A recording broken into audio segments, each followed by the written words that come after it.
DSWD Secretary Rolando Bautista nanawagan sa mga kandidato nga dili gamiton ang ilang mga programa sa ilang mga kampanya. Anakaroon sa Zamboanga City si DSWD Secretary Bautista alang sa inaugurasyon sa 17.7 million pesos nga tulo ka gambalay sa DSWD Region 9.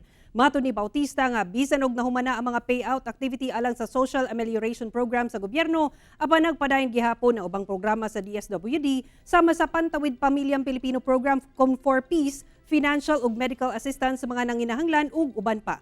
Sa 2019 anti-EPEL guidelines nga ginasunod sa DSWD nga mas gipalig-on pa karong 2022 election, pinaagi sa Memorandum of Agreement kauban ang DILG ug COMELEC nga manubag ang mga elective incumbent officials ug aspirants nga ginagamit ang programa sa gobyerno alang sa ilang kandidatura.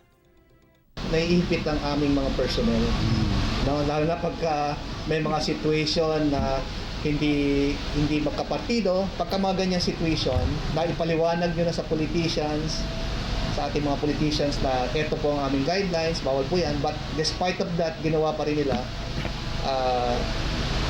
you don't need to stop the activity, lalo na kung doon yung mga clients.